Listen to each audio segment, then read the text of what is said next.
Assalamualaikum warahmatullahi wabarakatuh. Halo teman-teman, perkenalkan nama saya Datuk Reman Saputra dari kelas 11 IPS 2. Nah, kali ini saya ingin membahas bagaimana respon bangsa Indonesia terhadap kolonialisme dan imperialisme di bidang politik. Baiklah, kita akan membahas tentang latar belakang di bidang politik.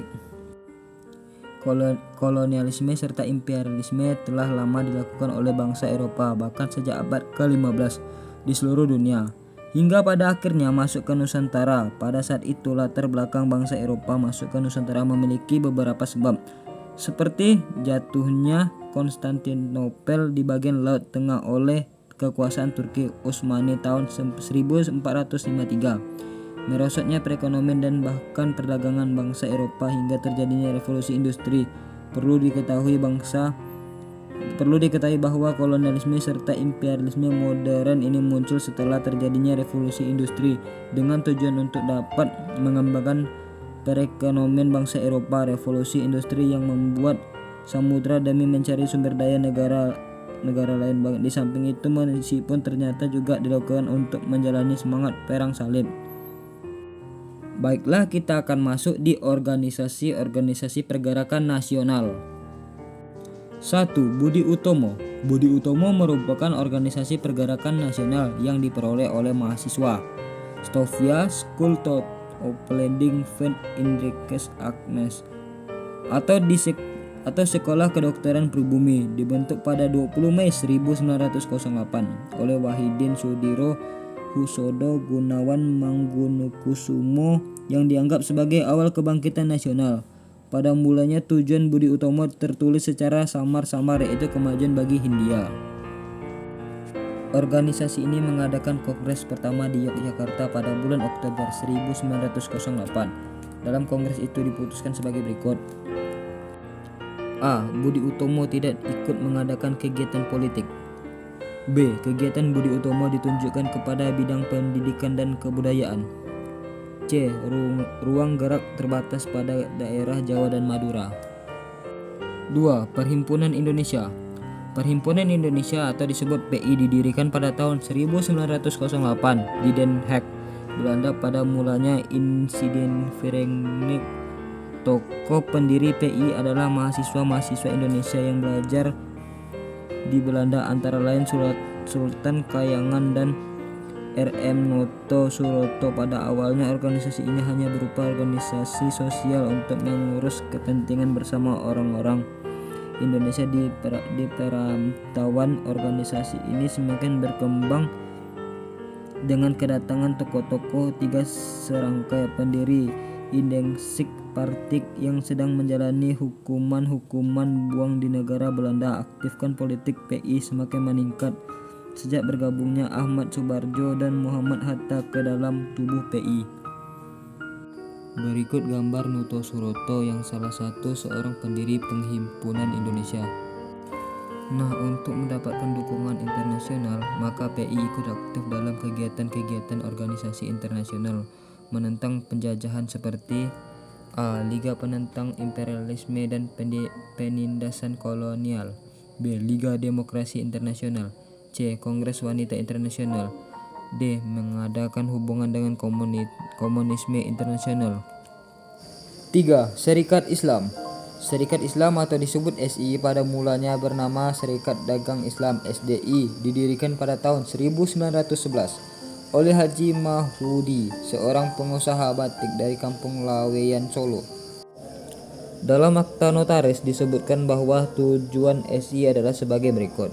A. Mengembangkan jiwa dagang. B. Membantu para anggotanya yang mempunyai kesulitan dalam usaha. C. Memajukan pengajaran. Dan D. Memperbaiki pendapat-pendapatan yang keliru tentang Islam. Dalam waktu yang relatif singkat, Serikat Islam mendapatkan simpati dalam jumlah anggota yang sangat besar. Hal ini disebabkan oleh faktor-faktor sebagai berikut. 1. Serikat Islam terbuka bagi semua golongan. 2. Serikat Islam berpolitik untuk memperjuangkan kebenaran dan keadilan. 3. Serikat Islam membela kepentingan rakyat bumi yang menderita karena penjajahan. 4. Agama Islam dianut oleh mayoritas bangsa Indonesia. Berikut suasana salah satu rapat Kongres Serikat Islam. 4. Indengzik Partik. Indoscat Party didirikan 25 Desember 1912 di Bandung oleh 3 orang tokoh yang dikenal sebagai Tiga Stangka, yaitu EFE, Dowes Dengker atau Danurjo Setiabudi, DR Cipto Megakusumo, dan Surwadi Suryaningrat atau Ki Hajar Dewantara. Berikut gambar Suwardi Suwarningrat. 5. Partai Nasional Indonesia. Partai Nasional Indonesia pada mulanya didirikan oleh Soekarno dan para anggota Algemene Studentenclub pada tanggal 4 Juli 1927 dengan nama Persingkatan Nasional Indonesia. Tujuan PNI adalah Indonesia Merdeka. PNI berupa pemersatuan seluruh rakyat Indonesia dari berbagai kelompok agama, etnis, dan kelas. Perjuangan PNI bersifat non-kooperatif sehingga PNI menolak anggota Volksraad atau Dewan Rakyat. Pemimpin PNI seperti Mr. Sartono, Mr. Yudi, Mr. Ikskak, Mr. Congkrak Disrio, Drs. Samsi, Mr. Burdiarto, Mr. Ali Santomirjoyo, dan khususnya IR Soekarno berhasil menggerakkan rakyat Indonesia sehingga pengaruh PNI semakin luas. Gambar suasana salah satu rapat PNI. 6. Partindo, PNI Baru, dan Gerindo. Setelah IR Soekarno dan beberapa tokoh PNI ditangkap oleh pemerintah kolonial Belanda pada akhir tahun 1929, dalam tubuh PNI timbul perpecahan. Hal ini disebabkan pada Kongres Luar Biasa kedua di Jakarta pada tanggal 25 April 1931 ditetapkan pembubaran PNI. Mereka membentuk organisasi baru yang diberi nama Pendidikan Nasional Indonesia Baru, PNI Baru. Pada bulan Desember 1933 dipimpin oleh Moh Hatta dan Sultan Syahrir. Partai ini dibubarkan kembali oleh Mr. Sartono. Tidak lama setelah Partindo bubar, anggota-anggota membentuk Gerakan Rakyat Indonesia Gerindo. Pada bulan Mei 1937 tokoh-tokoh Gerindo antara lain Mr. Mohyamin, Dr.A.K. Gani, Amir Syarituddin, dan Mr. Milopo.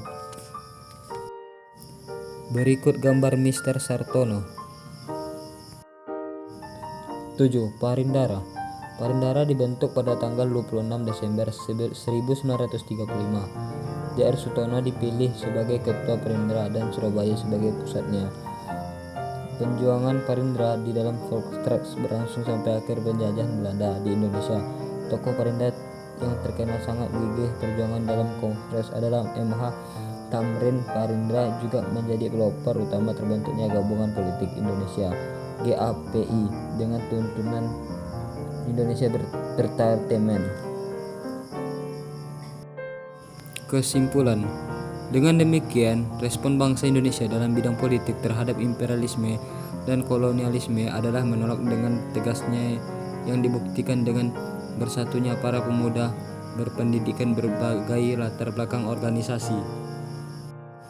Sekian dari saya, kalau ada kekurangan mohon dimaafkan. Assalamualaikum warahmatullahi wabarakatuh.